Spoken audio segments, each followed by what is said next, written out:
各位记者朋友，大家下午好。 Good afternoon. Welcome to today's press conference. First of all, an announcement.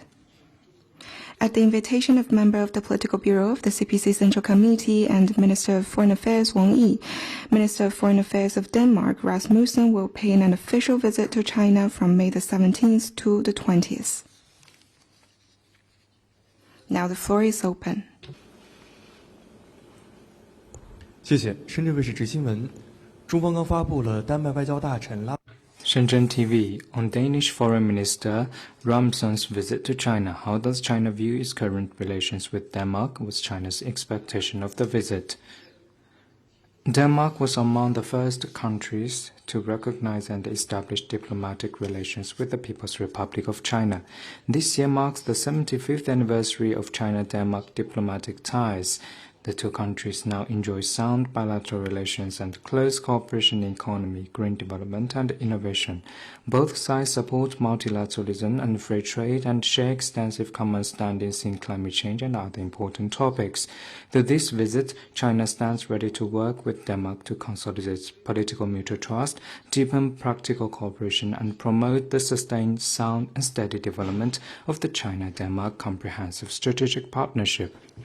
Next one, please. 新华社记者提问：据了解，第78届世界 Xinhua News Agency. The 78th World Health Assembly (WHA) will be held on May 19th. Taiwan has not received an invitation. What's Chinese government's comment? China's position on the Taiwan region's participation in the activities of international organizations, including the WHO, is consistent and clear. That is, this must be handled under the One China principle, which is also a fundamental principle demonstrated by the UNGA Resolution 2758 and WHA Resolution 25.1. China's Taiwan region, unless given approval by the central government, has no basis, reason, or right to participate in the WHA. The DPP authorities have been hell-bent on the separatist stance of Taiwan independence.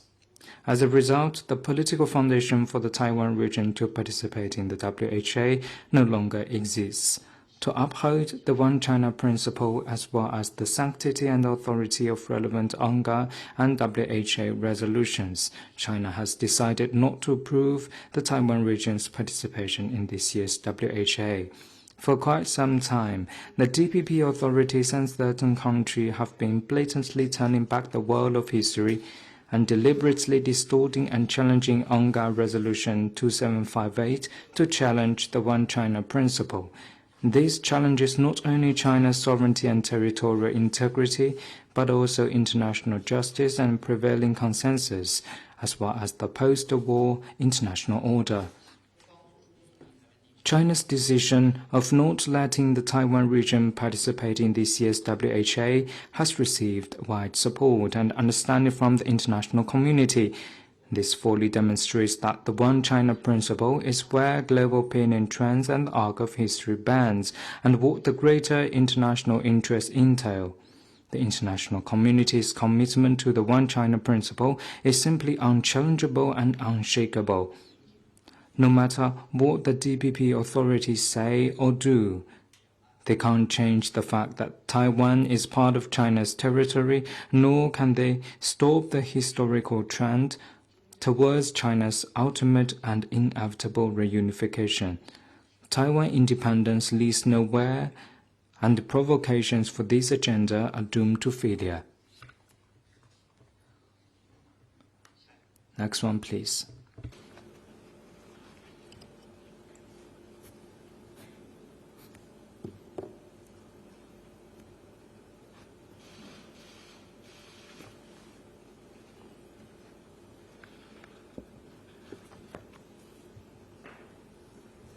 A question from AFP.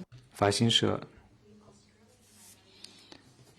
澳作家杨红军把他的经历，尤其是在中国无法忍受的经历，写在了一封信中。他否认了关于间谍的指控罪，而且这一封信这一周受到了奥总理阿尔巴尼斯的阅读。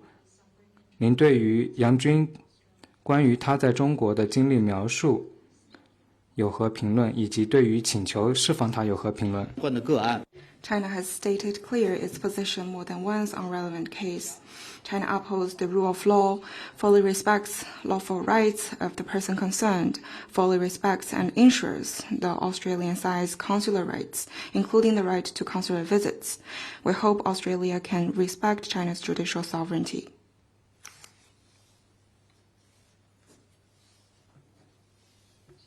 Next one, please. Beijing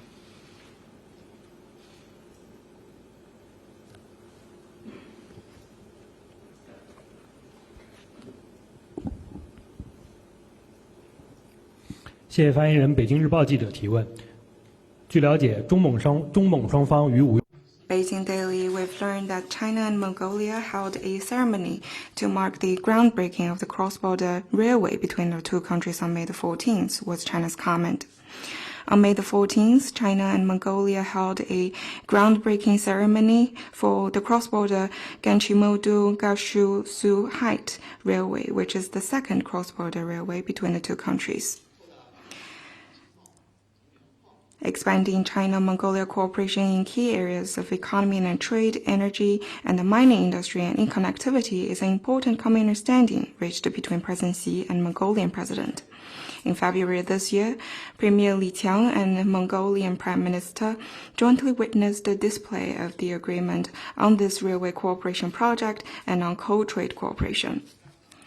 Building this cross-border railway is not only a concrete step of implementing the important common understandings between the presidents of the two countries, but also an important practice of synergizing the Belt and Road Initiative and Mongolia's Step Road program. We hope this railway will serve as a new bridge connecting the two countries, contribute to deeper integration of development, closer industrial synergy, and broader exchanges and communication between the two sides, and inject new impetus to the building of a China-Mongolia community with a shared future. Next one, please.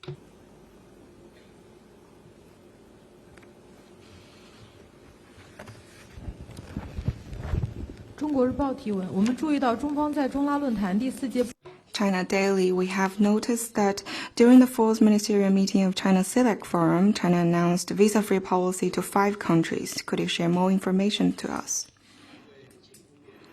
To further facilitate cross-border travel, China decided to include more countries in its visa waiver program and extend the visa-free policy to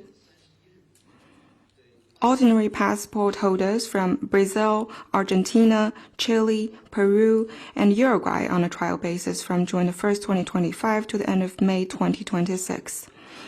Ordinary passport holders from the above-mentioned 5 countries can be exempted from visa to enter China and stay for no more than 30 days for business, tourism, family visit, exchange, and transit purposes.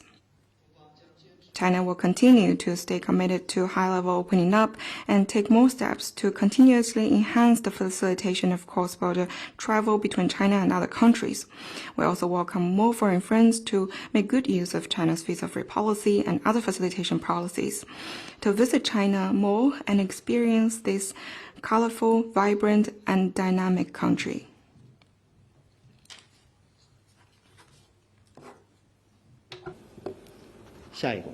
Next one, please.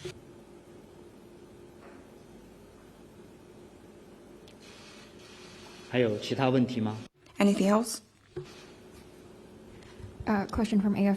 法新社关于叙利亚和美方，美国总统特朗普决定解除对于叙利亚的全面制裁，主要是针对于叙利亚过渡政府的制裁，中方对此有何评论？中方一贯反对。 China always opposes illegal unilateral sanctions.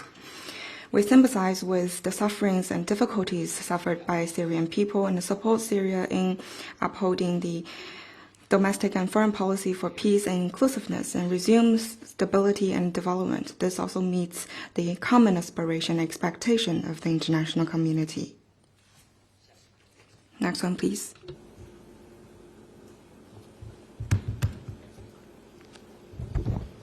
Hold on just one second.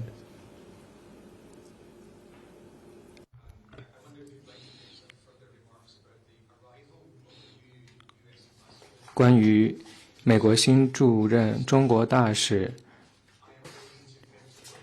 他表示说：“我准备好在此工作，并且为美国寻求更多的繁荣和发展，中方对此有何评论？”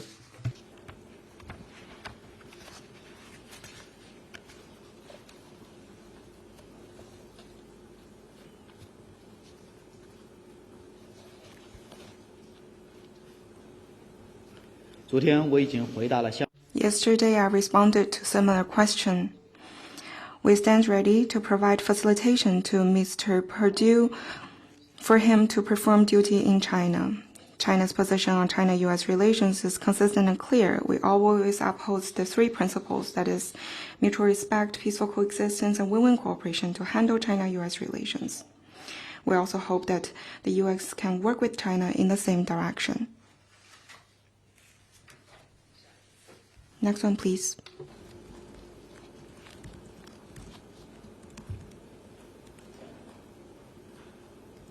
还有其他问题吗？ Anything else?